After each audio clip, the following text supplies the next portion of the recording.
Welcome. Greetings from Kindergarten at Bethesda in the mighty name of our Lord and Savior Jesus Christ. Dear sisters and brothers, ദൈവത്തിൻ്റെ സ്വന്തം ജനമായ ഇസ്രായേലിനെ ആക്രമിക്കുവാൻ വരുന്ന ശത്രു രാജ്യങ്ങളെ എങ്ങനെയാണ് ഇസ്രായേലിൻ്റെ നായകന്മാരിൽ കൂടെ ദൈവം തുരത്തുന്നത്? ഏതൊക്കെ സ്ട്രാറ്റജിയാണ്, യുദ്ധതന്ത്രമാണ് നമ്മുടെ ദൈവം ഉപയോഗിക്കുന്നത് എന്നൊക്കെയായിരുന്നുവല്ലോ നാം ചിന്തിച്ചുകൊണ്ടിരുന്നത്. ശത്രുവായ സാത്താൻ തൻ്റെ ആലോചന കേൾക്കുന്ന രാജ്യങ്ങളെയാണ് ഇസ്രായേലിനോട് യുദ്ധം ചെയ്യുവാനായി കൂട്ടിക്കൊണ്ടുവരുന്നത്. മിദ്യാന്യർ ഇസ്രായേലിനെ ആക്രമിച്ചപ്പോൾ ഗിദെയോൻ എന്ന ന്യായാധിപനെ ദൈവം എഴുന്നേൽപ്പിച്ചു, ഇസ്രായേലിനെ വിടുവിച്ചു. ഫെലിസ്തീർ പല പ്രാവശ്യം ഇസ്രായേലിനെ ആക്രമിച്ചിട്ടുണ്ട്. Before common era BC 12th century മുതൽ ഈ ഫെലിസ്തീർ ഇസ്രായേലിനെ ആക്രമിക്കുകയായിരുന്നു, ഇപ്പോഴും ആക്രമിച്ചുകൊണ്ടിരിക്കുന്നു. ശിംശോൻ എന്ന ന്യായാധിപനിൽ കൂടെ 4000-ലധികം ഫെലിസ്തീരെ സംഹരിക്കുവാൻ ഏത് സ്ട്രാറ്റജിയാണ് ദൈവം ഉപയോഗിച്ചത് എന്ന് നാം പഠിച്ചു. ഇസ്രായേലിനെ വർഷങ്ങളായുള്ള ഫിലിസ്തീനയുടെ ആധിപത്യത്തിൽ നിന്ന് രക്ഷിക്കുവാൻ ദൈവം പ്രത്യേകം തിരഞ്ഞെടുത്ത ഒരു ന്യായാധിപനായിരുന്നു ഈ ശിംശോൻ അഥവാ സാംസൺ. എന്നാൽ ശിംശോൻ തൻ്റെ ജഡാഭിലാഷങ്ങൾക്ക് മുൻഗണന കൊടുത്ത് ദൈവോദ്ദേശത്തിൽ നിന്ന് വ്യതിചലിച്ച് ജീവിച്ചു. എന്നിരുന്നാൽ തന്നെയും 2 അസാധാരണ തന്ത്രങ്ങളിലൂടെ ദൈവം അത്രയുമധികം ഫെലിസ്തരെ കൊന്നൊടുക്കുവാൻ ശിംശോന് തുണ നിന്നു. നമുക്കറിയാം, ഈ ശിംശോൻ ഒരു കഴുതയുടെ പച്ച താടിയെല്ല് കൊണ്ട് 1000 ഫെലിസ്തരെ കൊന്നതായി. അതുപോലെ ശിംശോൻ തൻ്റെ അന്ത്യനാളുകളിൽ ഫെലിസ്തീനയുടെ ക്ഷേത്രമായ ദാഗോന്റെ ക്ഷേത്രത്തിൽ കൂടിയിരുന്ന 3000-ലധികം ആൾക്കാരെ ആ ക്ഷേത്രം അവരുടെ മേൽ ഇടിച്ചിട്ടുകൊണ്ട് സംഹരിച്ചു. പ്രിയ സഹോദരങ്ങളെ, നമ്മുടെ ദൈവം ശക്തിമാനായ ഒരു ദൈവമാണ്, ദ മൈറ്റി ഗോഡ്. ദൈവത്തിൻ്റെ മഹത്വമുള്ള നാമങ്ങളിൽ ഒന്നാണ് എബ്രായ ഭാഷയിൽ എൽ ഗിബോർ. എൽ ഗിബോർ എന്ന ദൈവം, ദ മൈറ്റി ഗോഡ്. ദൈവം ആലോചനയിൽ സമർത്ഥനാണ്. അവൻ നല്ല ആലോചനക്കാരനാണ്, എ വെരി ഗുഡ് കൗൺസിലർ. ആവശ്യഘട്ടങ്ങളിൽ എന്തെങ്കിലും ചില ആലോചന കൊടുക്കുന്നു എന്ന അർത്ഥത്തേക്കാൾ വിശുദ്ധ ബൈബിളിൽ കൗൺസിലർ എന്ന title it refers to one who counsels you for battle. യഹോവ യുദ്ധത്തിന് എൻ്റെ കൈകളെയും പോരിന് എൻ്റെ വിരലുകളെയും അഭ്യസിപ്പിക്കുന്നു എന്ന് സങ്കീർത്തനക്കാരൻ പറയുന്നു.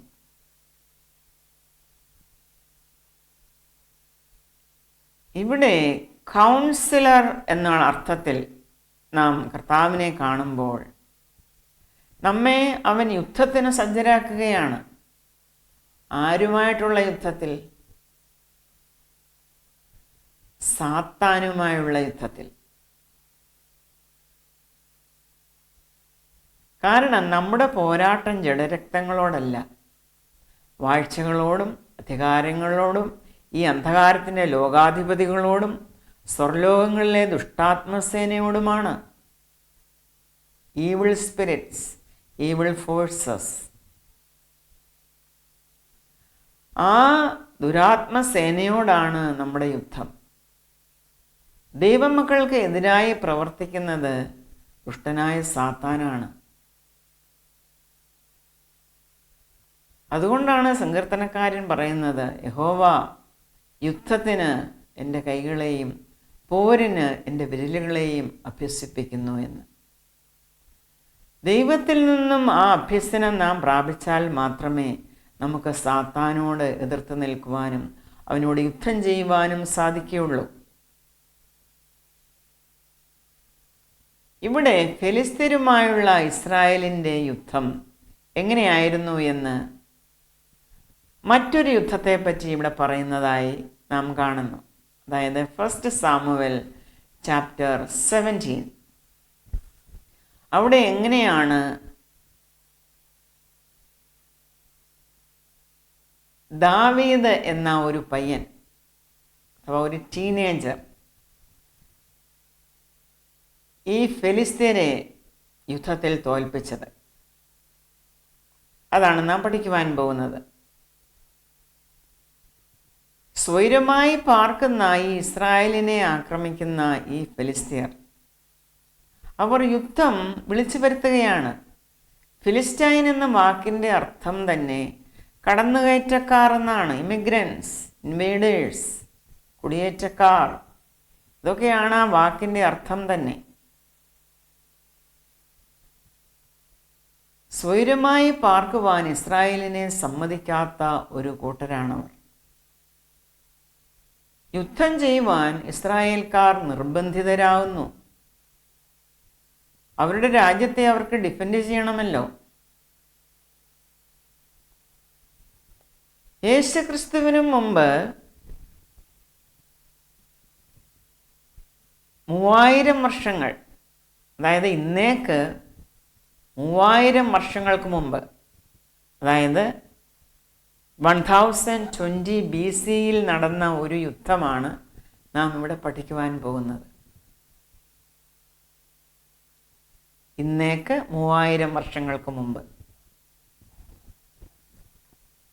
നമുക്ക് വായിക്കാം 1 സാമുവേൽ ചാപ്റ്റർ 17. അനന്തരം ഫെലിസ്ത്യർ സൈന്യങ്ങളെ യുദ്ധത്തിന് ഒന്നിച്ചുകൂട്ടി. അവർ ഏഫേസ് ദമീമിൽ പാളയമിറങ്ങി. അന്ന് ഇസ്രായേലിലെ രാജാവ് ശൗൽ ആയിരുന്നു. ശൗലും ഇസ്രായേലരും ഒന്നിച്ചുകൂടി ഏലാ താഴ്വരയിൽ പാളയമിറങ്ങി ഫെലിസ്ത്യരോട് പടയ്ക്ക് അണിനിരത്തി. ഫെലിസ്ത്യർ ഇപ്പുറത്ത് ഒരു മലഞ്ചെരുവിലും ഇസ്രായേല്യർ അപ്പുറത്ത് ഒരു മലഞ്ചെരുവിലും നിന്നു. അവരുടെ മധ്യേ ഒരു താഴ്വരയുണ്ടായിരുന്നു. അതാണ് ഏലാ താഴ്വര, ഷഫേല. അപ്പോൾ ഫെലിസ്ത്യരുടെ പാളയത്തിൽ നിന്ന് ഗത്യനായ ഗോല്യാത്ത് എന്ന ഒരു മല്ലൻ പുറപ്പെട്ടു. ഗത്യനായ എന്ന് പറഞ്ഞാൽ ഗത്തിൽ നിന്നുള്ള ആളാണ് ഈ ഗോല്യാത്ത്. അവനൊരു മല്ലനായിരുന്നു. നമുക്കറിയാം മല്ലന്മാരുടെ ഉത്ഭവം. ജനസിസ് ചാപ്റ്റർ 6 വായിക്കുമ്പോൾ നമുക്കറിയാം എങ്ങനെയാണ് ഈ മല്ലന്മാർ ഭൂമിയിൽ ഉണ്ടായത് എന്ന്. അങ്ങനെ ഒരു മല്ലനായിരുന്നു ഈ ഗോല്യാത്ത്.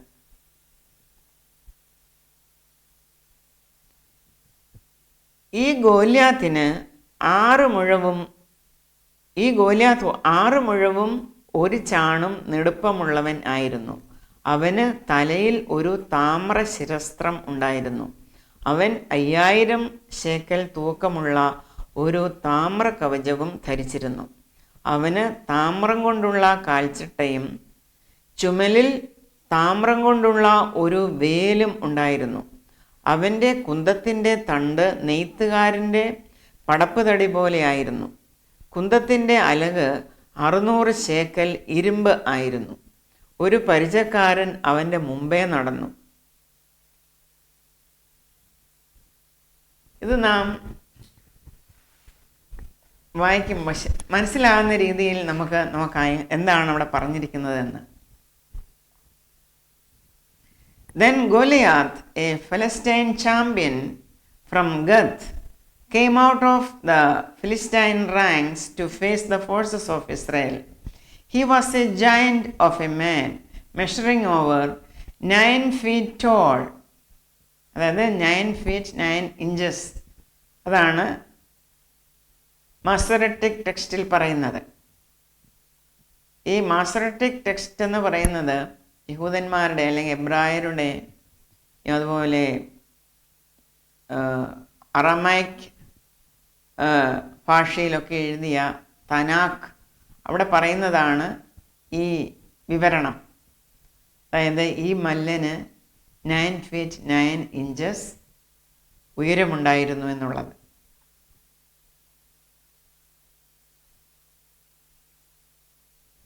He wore a bronze helmet, a 200-pound coat of mail, അതായത് a garment of metal scales or chains worn as an armor. അത്ര ഒരു ആമറാണ് പുള്ളി ധരിച്ചിരുന്നത്. ബ്രോൺസ് ലെഗിൻസ്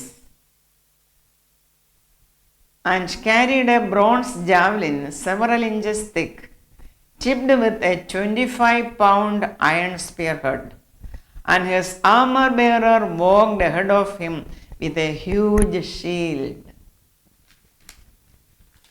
ഇപ്പോൾ അല്പം കൂടെ മനസ്സിലായി എന്ന് കരുതുന്നു.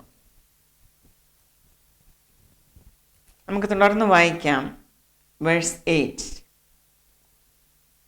ഈ ഗോലിയാത്ത് നിന്ന് ഇസ്രായേൽ നിരകളോട് വിളിച്ചു പറഞ്ഞത്, നിങ്ങൾ വന്ന് പടയ്ക്ക് അണിനിരന്നിരിക്കുന്നത് എന്തിന്? ഞാൻ ഫെലിസ്ത്യനും നിങ്ങൾ ശൗലിൻ്റെ ചേവകരുമല്ലയോ? നിങ്ങൾ ഒരുത്തനെ തിരഞ്ഞെടുത്തുകൊള്ളുവീൻ, അവൻ എൻ്റെ അടുക്കൽ ഇറങ്ങി വരട്ടെ.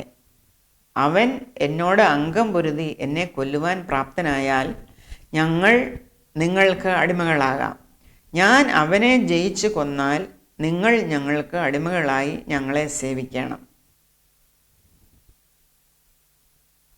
ഈ ഫെലിസ്ത്യ പാളയത്തിൽ നിന്ന് ഒരു വ്യക്തി, അതായത് ഈ മല്ലൻ മുന്നോട്ട് വന്ന് പറയുകയാണ്, നമ്മൾ എന്തിനാണ് എല്ലാവരും കൂടി ഇവിടെ കൂടിയിരിക്കുന്നത്? എല്ലാവരും കൂടെ ചാകേണ്ട കാര്യമില്ല. ഞാൻ വരാം, നിങ്ങളിൽ ഒരാളെ തിരഞ്ഞെടുക്കുക, ഞങ്ങൾ രണ്ടുപേരും കൂടെ ഫൈറ്റ് ചെയ്യാം. അതിലാരാണ് ജയിക്കുന്നത് ആ ആളിന് മറ്റേയാൾ കീഴടങ്ങണം. അതാണ് ഈ മല്ലൻ പറയുന്നത്.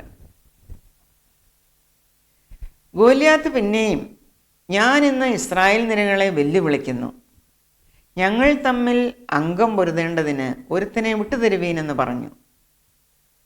ഗോലിയാത്തിൻ്റെ ഈ വാക്കുകൾ ശൗലും എല്ലാ ഇസ്രായേലും കേട്ടപ്പോൾ ഭ്രമിച്ച് ഏറ്റവും ഭയപ്പെട്ടു. ഇസ്രായേലിലെ രാജാവ് പേടിക്കുകയാണ്. ശൗൽ പരിഭ്രമിച്ചു പോയി ഈ ജയൻറ്റിൻ്റെ ശബ്ദം കേട്ടപ്പോൾ. 9 feet 9 inches ഉയരമുള്ള ഈ മല്ലൻ, അവൻ ധരിച്ചിരുന്നതൊക്കെ നാം ഇപ്പോൾ വായിച്ചു. എന്തൊക്കെയാണ് അയാൾ ധരിച്ചിരുന്നത്? അങ്ങനെ പല ടൈപ്പ് പടച്ചട്ടയൊക്കെ ധരിച്ച് മുന്നോട്ട് വന്നു നിന്ന് ഇസ്രായേൽ നിരകളെ വെല്ലുവിളിക്കുകയാണ്. എന്നോട് അംഗം പൊരുതാൻ നിങ്ങൾ ഒരാളെ തിരഞ്ഞെടുത്ത് വിടുക. അതാണ് പുള്ളി പറയുന്നത്.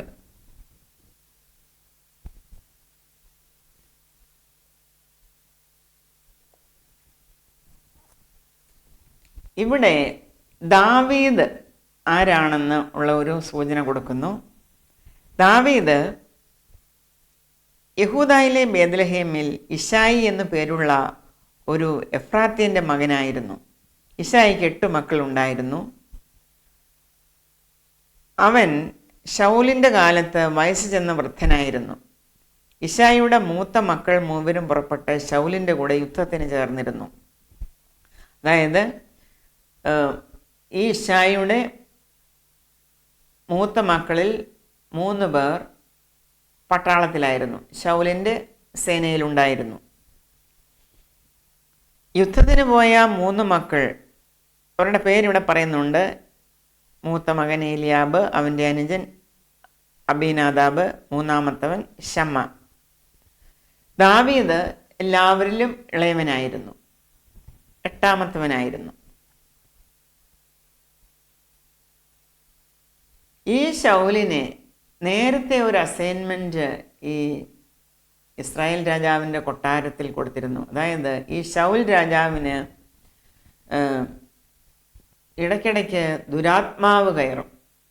അപ്പോൾ വാദ്യസംഗീതത്തിൽ നിപുണനായ അല്ലെങ്കിൽ കിന്നരം വായനയിൽ നിപുണനായ ഒരുവനെ തിരഞ്ഞുപിടിച്ച് രാജധാനിയിൽ കൊണ്ടുവരുവാനുള്ള കൽപ്പന മൂലം ഈ ദാവീദിനെയാണ് കൊണ്ടുചെന്നത്. ദാവീദ് കിന്നരം വായനയിൽ നിപുണനായിരുന്നു. അതുകൊണ്ട് ഈ ദാവീദിനെ ശൗലിൻ്റെ കൊട്ടാരത്തിൽ ഇടയ്ക്കിടയ്ക്ക് കൊണ്ടുചെല്ലുമായിരുന്നു. ഈ രാജാവ് യുദ്ധത്തിന് പോകുമ്പോൾ ദാവീദ് അന്ന് ഫ്രീ ആയി. ദാവീദ് എന്ത് ചെയ്യും? ദാവീദ് തൻ്റെ അപ്പൻ്റെ ആടുകളെ മേയ്ക്കുവാനുള്ള ജോലിക്ക് അങ്ങ് പോകും. ഇളയ മകനായതുകൊണ്ട് ദാവീദ് തൻ്റെ പിതാവായ ഇശായിയുടെ ആടുകളെ തീറ്റുവാനായി വയലിൽ പോകും.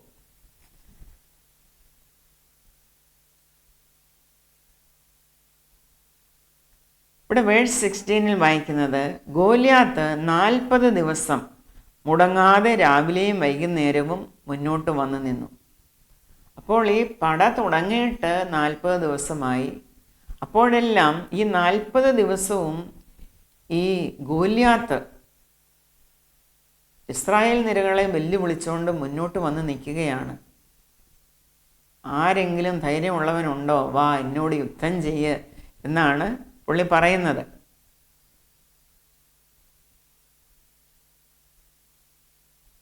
ഒരിക്കൽ ഈ ഇശായി, അതായത് ദാവീദിൻ്റെ പിതാവ്, തൻ്റെ മകനായ ദാവീദിനോട് പറഞ്ഞു, നീ ഒരു പറ മലരും അപ്പം 10 എടുത്ത് പാളയത്തിൽ നിന്റെ സഹോദരന്മാരുടെ അടുക്കൽ വേഗം കൊണ്ടുചെന്ന് കൊടുക്കാം. ഈ പാൽക്കട്ട 10 സഹസ്രാധിപന് കൊടുക്കാം. നിന്റെ സഹോദരന്മാരുടെ ക്ഷേമം ചോദിച്ച് വരിക. ശൗലും അവരും ഇസ്രായേലരൊക്കെയും ഏലാ താഴ്വരയിൽ ഫെലിസ്ത്യരോട് യുദ്ധം ചെയ്യുന്നുണ്ട്. അങ്ങനെ ദാവീദ് അതികാലത്ത് എഴുന്നേറ്റ് ആടുകളെ കാവൽക്കാരൻ്റെ പക്കൽ വിട്ടയച്ച് ഇശായി തന്നോട് കൽപ്പിച്ചതൊക്കെയും എടുത്തും കൊണ്ട് ചെന്ന് അവിടെ ഔട്ട്സ്കേർട്സ്, ഈ സ്ഥലത്തിൻ്റെ വെളിയിൽ എത്തിയപ്പോൾ സൈന്യം പടയ്ക്ക് ആർത്ത് വിളിച്ചുകൊണ്ട് പുറപ്പെടുകയായിരുന്നു. ഇസ്രായേലും ഫെലിസ്ത്യരും നേർക്ക് നേരെ അണിനിരന്നു നിന്നു. ഇശായി തൻ്റെ മകനായ ദാവീദിനെ, തൻ്റെ ചേട്ടന്മാർ സൈന്യത്തിലാണല്ലോ, അവർക്ക് ചില സാധനങ്ങളൊക്കെ,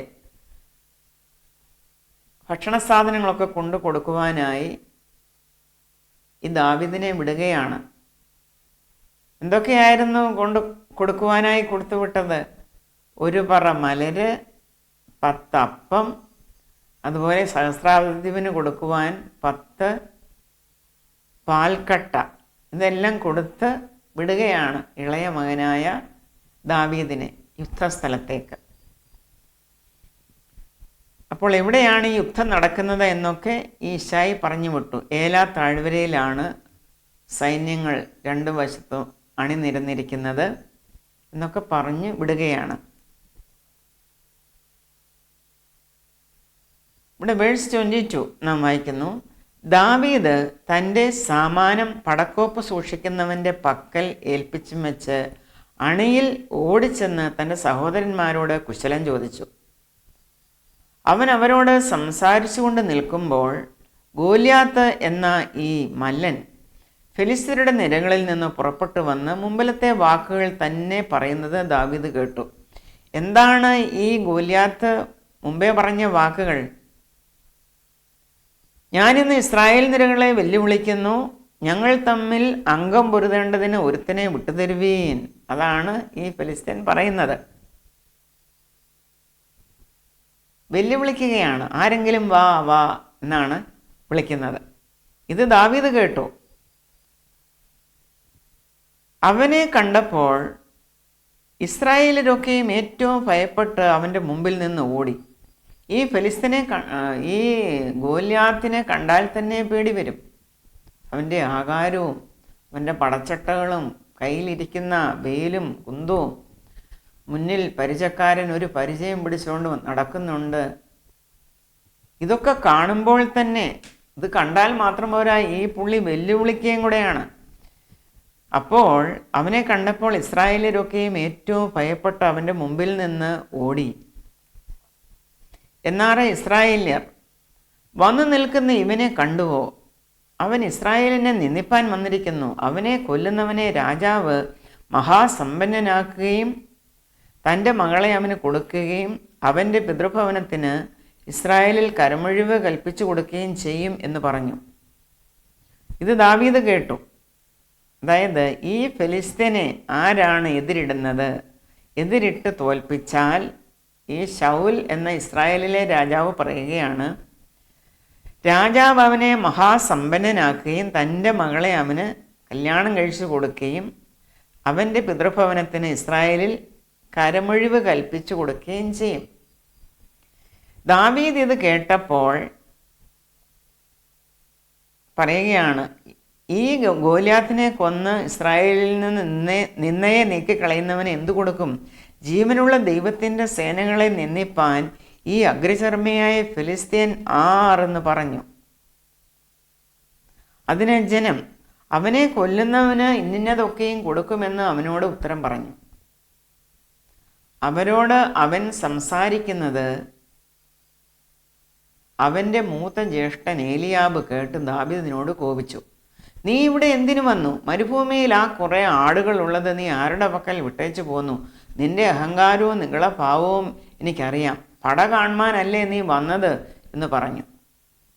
ചേട്ടൻ ഇവനെ വഴക്ക് പറയുകയാണ്, നീ എന്തിനാണ് ഇവിടെ തങ്ങി നിൽക്കുന്നത്? നീ ഞങ്ങൾക്ക് കൊണ്ടുവന്ന സാധനമൊക്കെ ഇവിടെ തന്നല്ലോ, ഇനി നേരെ വീട്ടിൽ പോകാൻ നോക്ക്, ആടുകളെ പോയി മേയ്ക്കുക എന്നാണ് ചേട്ടൻ പറയുന്നത്. അതിന് ദാവീദ് പറയുകയാണ്, ഞാനിപ്പോൾ എന്തു ചെയ്തു? ഞാൻ ഒരു വാക്കല്ലേ പറഞ്ഞുള്ളൂ. എന്താണ് ദാവീദ് പറഞ്ഞ വാക്ക്? ദാവീദ് പറഞ്ഞത്, ജീവനുള്ള ദൈവത്തിൻ്റെ സേനകളെ നിന്ദിപ്പാൻ ഈ അഗ്രചർമ്മിയായ ഫിലിസ്ത്യൻ ആർ? അതാണ് ദാവീദ് ചോദിച്ചത്.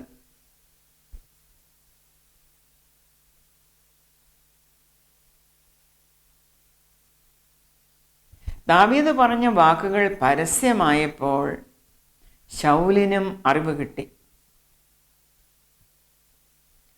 ശൗൽ രാജാവ് ദാവീദിനെ വിളിച്ചു വരുത്തി. ദാവീദ് രാജാവിനോട്, ഇവൻ്റെ നിമിത്തം ആരും അധൈര്യപ്പെടേണ്ട, അടിയൻ ചെന്ന് ഈ ഗോലിയാത്തിനോട് അംഗം പൊരുതും എന്ന് പറഞ്ഞു. ശൗൽ ദാവീദിനോട്, ഈ ഗോലിയാത്തിനോട് ചെന്ന് അംഗം പൊരുതുവാൻ നിനക്ക് പ്രാപ്തിയില്ല, നീ ബാലനത്രേ, അവനോ ബാല്യം മുതൽ യോദ്ധാവാകുന്നു എന്ന് പറഞ്ഞു. ഈ ദാവീദിന് ഒരു 13, 14, 15 വയസ്സ് കാണുകയുള്ളൂ. ടീനേജറാണ്, ബാലനാണ്. ദാവീദ് ശൗലിനോട് പറഞ്ഞത്,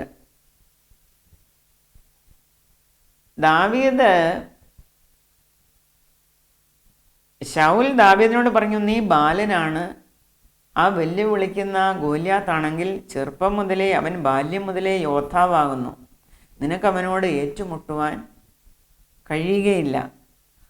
അപ്പോൾ ദാവീദ് ഈ രാജാവിനോട് പറയുകയാണ്, അടിയൻ അപ്പൻ്റെ ആടുകളെ മേയിച്ചുകൊണ്ടിരിക്കുമ്പോൾ ഒരിക്കൽ ഒരു സിംഹവും മറ്റൊരിക്കൽ ഒരു കരടിയും വന്നു. കൂട്ടത്തിൽ നിന്ന് ആട്ടിൻകുട്ടിയെ പിടിച്ചു. ഞാൻ പിന്തുടർന്ന് അതിനെ അടിച്ച് അതിൻ്റെ വായിൽ നിന്ന് ആട്ടിൻകുട്ടിയെ വിടുവിച്ചു. അത് എൻ്റെ നേരെ വന്നപ്പോൾ ഞാൻ അതിനെ താടിക്ക് പിടിച്ച് അടിച്ചു കൊന്നു. ഇങ്ങനെ അടിയൻ സിംഹത്തെയും കരടിയെയും കൊന്നു. ഈ അഗ്രചർമ്മിയായ ഫെലിസ്ത്യൻ ജീവനുള്ള ദൈവത്തിൻ്റെ സൈന്യത്തെ നിന്ദിച്ചിരിക്കൊണ്ട് അവനും അവയിൽ ഒന്നിനെപ്പോലെയാകും. പിന്നെയും ദാവീദ് പറയുകയാണ്, സിംഹത്തിൻ്റെ കയ്യിൽ നിന്നും കരടിയുടെ കയ്യിൽ നിന്നും എന്നെ രക്ഷിച്ച യഹോവ ഈ ഫെലിസ്ത്യൻ്റെ കയ്യിൽ നിന്നും എന്നെ രക്ഷിക്കും എന്ന് പറഞ്ഞു.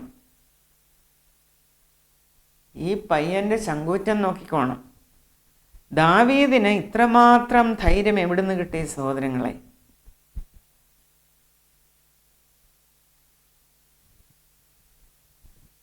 ഇത്രയും കേട്ടപ്പോൾ ശൗൽ രാജാവ് ദാവീദിനോട് പറയുകയാണ്, എന്നാൽ ചെല്ലുക, യഹോവ നിന്നോടുകൂടി ഇരിക്കുമെന്ന് പറഞ്ഞു. എന്നിട്ട് ശൗൽ എന്താണ് ചെയ്തത്? ശൗൽ തൻ്റെ പടയങ്കി ദാവീദിനെ ധരിപ്പിച്ചു. അവൻ്റെ തലയിൽ താമ്ര ശിരസ്ത്രം വെച്ചു. തൻ്റെ കവചവും അവനെ ഇടുവിച്ചു. പടയങ്കിമേൽ അവൻ്റെ വാളും വെച്ച് കെട്ടി ദാവീദ് നടപ്പാൻ നോക്കി. എന്നാൽ അവന് ശീലമില്ലായിരുന്നു. ദാവീദ് ശൗലിനോട് പറഞ്ഞു, ഞാൻ ഇതൊന്നും ശീലിച്ചിട്ടില്ലായകയാൽ ഇവ ധരിച്ചുകൊണ്ട് നടപ്പാൻ എനിക്ക് കഴിയില്ല എന്ന് പറഞ്ഞു അവയെ ഊരിവെച്ചു. പിന്നെ ദാവീദ് എന്താണ് ചെയ്തത്? പിന്നെ ദാവീദ് തൻ്റെ വടിയെടുത്തു, തോട്ടിൽ നിന്ന് മിനുസമുള്ള 5 കല്ലും തിരഞ്ഞെടുത്ത് ഇടയ സഞ്ചിയായ പൊക്കണത്തിലിട്ടു. കയ്യിൽ കവണയുമായി ഗോല്യാത്തിനോട് അടുത്തു. ഗോല്യാത്തും ദാവീദിനോട് അടുത്തു. പരിചക്കാരനും അവൻ്റെ മുമ്പേ നടന്നു. ഗോല്യാത്ത് നോക്കി ദാവീദിനെ കണ്ടപ്പോൾ അവനെ നിന്ദിച്ചു. അവൻ തീരെ ബാലനും പവിഴ നിറമുള്ളവനും കോമളരൂപനും ആയിരുന്നു. ഗോല്യാത്ത് ദാവീദിനോട്, നീ വടികളുമായി എൻ്റെ നേരെ വരുവാൻ ഞാൻ നായോ എന്ന് ചോദിച്ചു. തൻ്റെ ദേവന്മാരുടെ നാമം ചൊല്ലി ദാവീദിനെ ശപിച്ചു. ഗോല്യാത്ത് പിന്നെയും ദാവീദിനോട്, ഇങ്ങോട്ട് വാ, ഞാൻ നിന്റെ മാംസം ആകാശത്തിലെ പക്ഷികൾക്കും കാട്ടിലെ മൃഗങ്ങൾക്കും ഇരയാക്കുന്നുണ്ട് എന്ന് പറഞ്ഞു. ദാവീദിനോട് ഈ ഗോല്യാത്ത് പറയുകയാണ്, നീ കയറി വാ, നീ ഇങ്ങോട്ട് വാ, ഞാൻ നിന്റെ മാംസം ആകാശത്തിലെ പക്ഷികൾക്കും കാട്ടിലെ മൃഗങ്ങൾക്കും ഇരയാക്കുന്നുണ്ട്.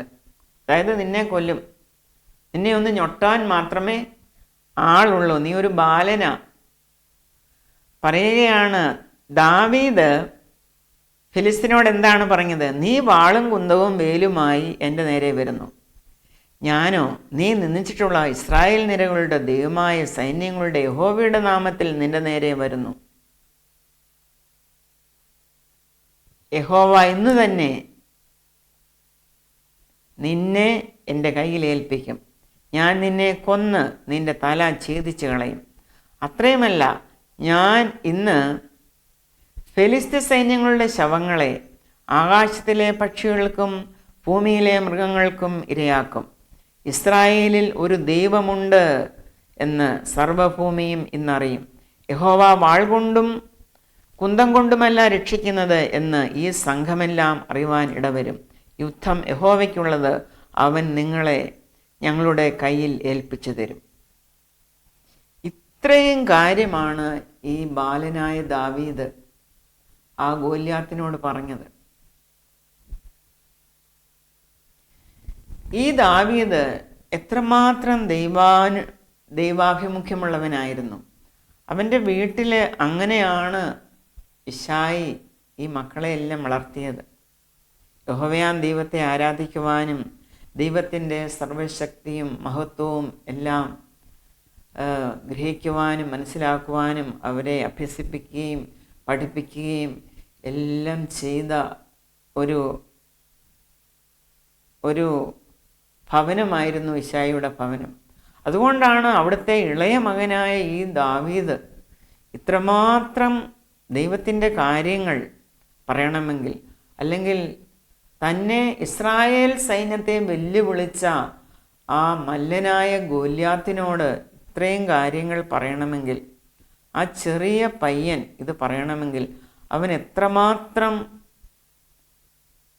ദൈവികമായിട്ടുള്ള ആ എക്സ്പീരിയൻസ് ഉണ്ട് എന്നുള്ളതാണ് നാം മനസ്സിലാക്കേണ്ടത്. അവന് ഭയമില്ല.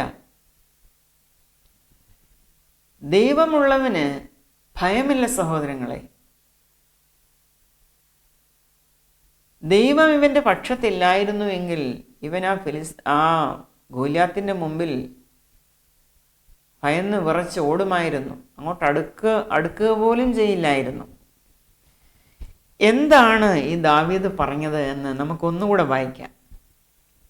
ദാവീദ് ഗോല്യാത്തിനോട് പറഞ്ഞത്, നീ വാളും കുന്തവും വേലുമായി എൻ്റെ നേരെ വരുന്നു.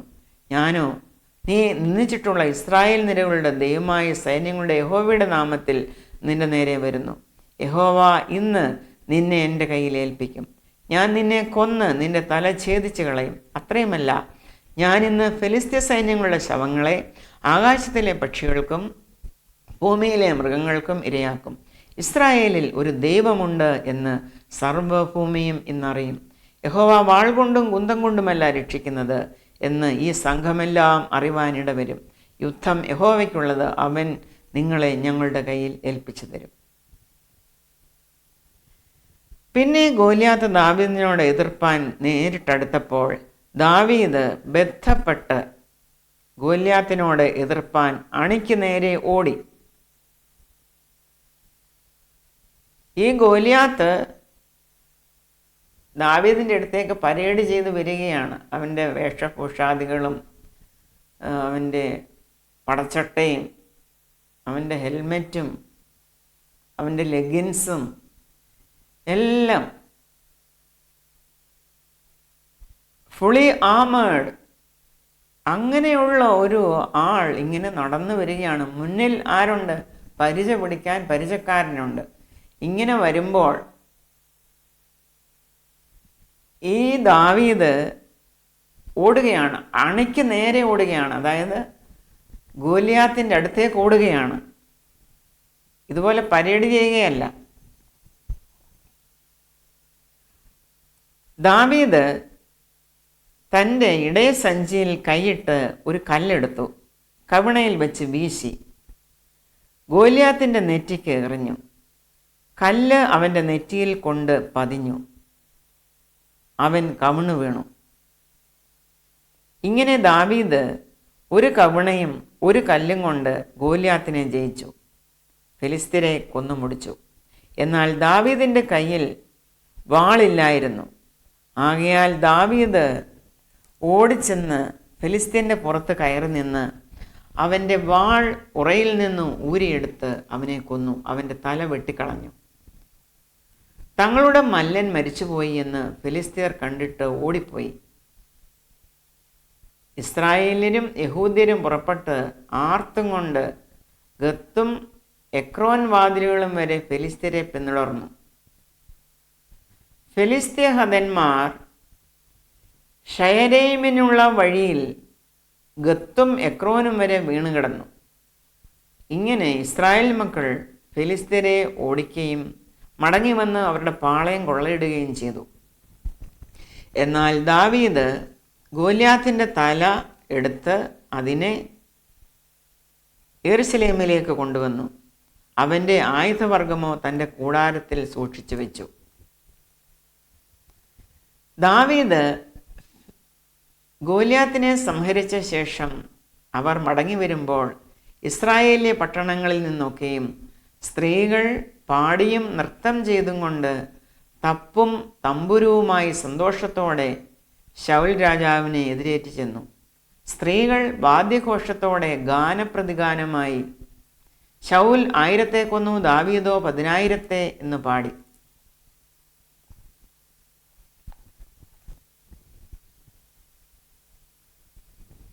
പ്രിയ സഹോദരങ്ങളെ, ഇവിടെ നാം കണ്ട യുദ്ധം, ഇസ്രായേലും ഫിലിസ്ത്യരുമായിട്ടുള്ള ആ യുദ്ധം, യഥാർത്ഥത്തിൽ ഇവിടെ യുദ്ധം നടന്നില്ല. പിന്നെ എന്താണ് ഇവിടെ നടന്നത്? ഇവിടെ ആ ഗദ്ധ്യനായ ഗോലിയാത്തിനോട് ബാലനായ ദാവീദ് എതിരിടുകയായിരുന്നു ചെയ്തത്. ദാവീദ് ഗോലിയാത്തിനെ കല്ലും കവണയുമായിട്ട് എതിരിട്ടു. താൻ കവണയിൽ കല്ല് വെച്ച് വീശി എറിഞ്ഞു. അത് ഗോലിയാത്തിൻ്റെ താമ്രശിരസ്ത്രവും തകർത്തുകൊണ്ട് തലയോട്ടിയിൽ പതിച്ചു എന്ന് വേണം നമുക്ക് അനുമാനിക്കാൻ.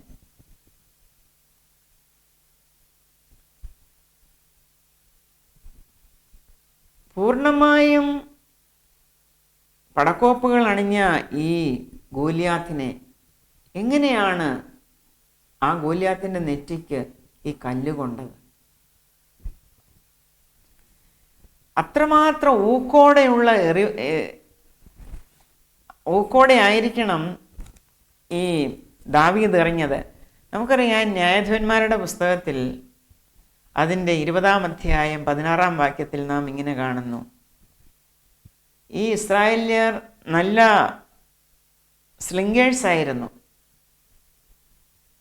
നല്ല ഉന്നമുള്ളവരായിരുന്നുവെന്ന്. ഈ ജനത്തിൽ, ഈ ഇസ്രായേലിൽ എല്ലാം ഇടത്തുകയ്യന്മാരായ 700 വിരുദ്ധന്മാർ ഉണ്ടായിരുന്നു. അവർ എല്ലാവരും ഒരു രോമത്തിനു പോലും ഏറി പിഴയ്ക്കാത്ത കവിണക്കാരായിരുന്നു. ഫേമസ് സ്ലിംഗേഴ്സ്. അപ്പോൾ അവർ ചെറുപ്പം മുതൽ അഭ്യസിക്കുന്നതാണ് ഈ കല്ലും കവണയും വെച്ചുള്ള ആ അഭ്യസനം. അതുകൊണ്ടാണ് ഈ ഫെലിസ്തീനെ കൊല്ലുവാൻ തക്കവണ്ണം ഈ ദാവീദിന് കഴിഞ്ഞത്. പ്രധാനമായും ദൈവത്തിൻ്റെ സ്ട്രാറ്റജിയാണ് നാം ഇവിടെ കാണുന്നത്. ഫെലിസ്തീയ പാളയം ഏലാ താഴ്വരയിൽ ഒരുമിച്ച് കൂടിയിരുന്നു. ധാരാളം ആയിരക്കണക്കിന് ഭടന്മാരും ആ സൈന്യം അങ്ങനെ കൂടിയിരിക്കുമ്പോൾ ഇപ്പുറത്ത് ഇസ്രായേൽ സൈന്യം ഇരിക്കുകയാണ്. രണ്ട് സൈന്യങ്ങളും തമ്മിൽ ഏറ്റുമുട്ടുന്നതിന് പകരമായി ഇസ്രായേൽ സൈന്യത്തിൽ നിന്നും ദാവീദും ഫെലിസ്ത്യരുടെ ഇടയിൽ നിന്നും ഈ ഗോലിയാത്തും വന്ന് അവർ നേർക്കുനേർ നിന്ന് അങ്ങനെ ഏറ്റുമുട്ടുകയായിരുന്നു. ഇവിടെ ഈ യുദ്ധത്തിൽ നാം കാണുന്നത് ദാവീദ് എന്താണ് നമ്മുടെ ദൈവത്തെപ്പറ്റി പറയുന്നത്. ദൈവം എത്ര സർവശക്തിമാനാണ്. അവൻ എൽ ഗിബോർ എന്ന ദൈവമാണ്. അവൻ്റെ സ്ട്രാറ്റജി നമുക്ക് ചിന്തിക്കാവുന്നതിലും അപ്പുറമാണ്. Is an extra ordinary strategist. അതിവിടെ മനസ്സിലാക്കി കഴിഞ്ഞു. കല്ലും കവണയും കൊണ്ട് ഒരു യുദ്ധം ജയിക്കുവാൻ കഴിയുമോ? കഴിയും എന്ന് ദൈവം കാണിച്ചു കൊടുത്തു.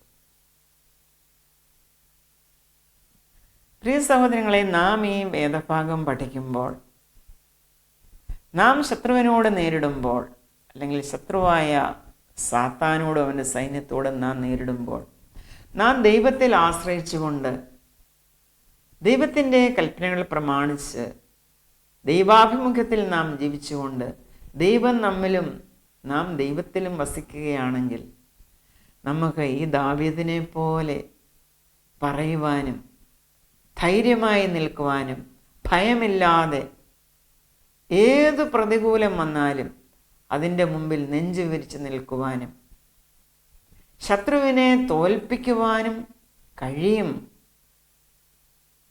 അതാണ് ഈ പാഠം നമ്മെ പഠിപ്പിക്കുന്നത്. അതിന് ആയുധമൊന്നും ആവശ്യമില്ല. നാം സങ്കീർത്തനത്തിൽ വായിക്കുന്നു, സൈന്യബഹുത്വത്താൽ രാജാവ് ജയം പ്രാപിക്കുന്നില്ല എന്ന്. ബലാധിക്യം കൊണ്ട് വീരൻ രക്ഷപ്പെടുന്നതുമില്ല. ജയത്തിന് കുതിര വ്യർത്ഥമാകുന്നു. ഒരു യുദ്ധം ജയിക്കണമെങ്കിൽ കുതിരകളുടെ സംഖ്യ അല്ലെങ്കിൽ കുതിരകളുടെ ബലം അതൊന്നും ആവശ്യമില്ല. ജയത്തിന് കുതിര വ്യർത്ഥമാകുന്നു. തൻ്റെ ബലാധിക്യം കൊണ്ട് അത് വിടുവിക്കപ്പെടുന്നതുമില്ല. ഇവിടെ ദാവീദ് പറഞ്ഞതാണ് ശരി. യുദ്ധം യഹോവയ്ക്കുള്ളത്. നാം നമ്മുടെ കാര്യം നമ്മുടെ ദൈവത്തെ ഏൽപ്പിക്കുക. ശത്രു നമ്മുടെ നേരെ വരുമ്പോൾ നാം ദൈവത്തിൽ ആശ്രയിക്കുക. നാം തന്നെ പ്രതികാരം ചെയ്യാതെ ദൈവകോപത്തിന് അവസരം കൊടുക്കുക. ദൈവം ഇടപെട്ടുകൊള്ളും. ദൈവം ഇടപെട്ടുകൊള്ളും. ദൈവത്തിൽ ആശ്രയിച്ച ഒരു പൈതലായിരുന്നു ഈ ടീനേജറായ ദാവീദ്, ബാലനായ ദാവീദ്. അവന് ബലമില്ലായിരുന്നു. അവന് പടച്ചട്ടയിട്ടിട്ടില്ല. അവൻ്റെ കയ്യിൽ വാളില്ല, വേലില്ല, കുന്തമില്ല. അവന് പരിചക്കാരനില്ല മുമ്പേ നടന്നു പോകുവാൻ. അവന് ഹെൽമെറ്റ് ഇല്ല, ഒന്നുമില്ല. ഒരു ഇടയൻ്റെ ഒരു ഡ്രസ്സ് കാണും, പൊക്കണം കാണും, ഇടയസഞ്ചി കാണും. ആ സഞ്ചിക്കകത്താണ് ആ തോട്ടിലെ കല്ല് പറക്കിയിട്ടത്. 5 കല്ല് പറക്കിയെടുത്തിട്ടു. പക്ഷെ ഒരു കല്ലിട്ട് ഇറങ്ങിയപ്പോഴേ മല്ലൻ താഴെ വീണു. എന്താണ് കാരണം?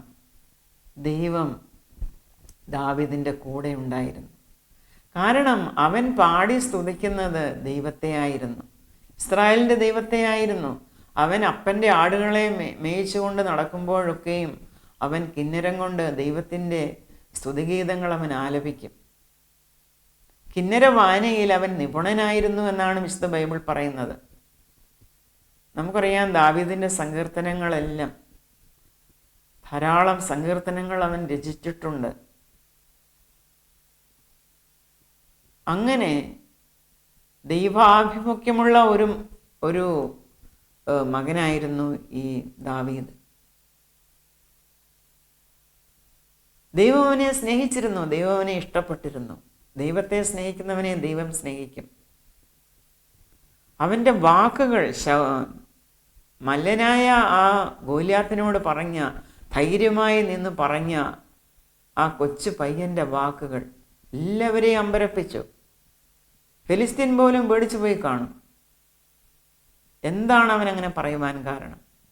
ദൈവത്തിലുള്ള അവൻ്റെ ആശ്രയം. നാം ദൈവത്തിൽ ആശ്രയിക്കുമ്പോൾ എത്ര ഫോർമിഡബിൾ ചലഞ്ചാണെങ്കിലും നമുക്കതിനെ ധൈര്യമായിട്ട് ഓവർകം ചെയ്യാൻ പറ്റും. നാം യുദ്ധം ചെയ്യേണ്ടതില്ല, നാം ഒന്നും പറയേണ്ടതായിട്ടില്ല. നാം പറയേണ്ടത് ദൈവത്തിൻ്റെ ശക്തി മാത്രമാണ്, ദൈവത്തിൻ്റെ കരുണകളും കൃപകളും മാത്രമാണ്. അവൻ്റെ അപദാനങ്ങളെ കീർത്തിക്കുക മാത്രമാണ് നാം നമ്മുടെ വാ കൊണ്ട് ചെയ്യേണ്ടത്. അപ്പോൾ ദൈവം അവിടെ ഇടപെടും. പ്രിയ സഹോദരങ്ങളെ, ഈ ചാപ്റ്റർ നാം പഠിച്ചത് നിങ്ങൾക്ക് അനുഗ്രഹമായി എന്ന് ഞാൻ കരുതുകയാണ്. പുതിയൊരു എപ്പിസോഡുമായി നാം വീണ്ടും കണ്ടുമുട്ടും. Till then, may the grace of our Lord Jesus Christ be with you. I bless you in Jesus' name. Amen.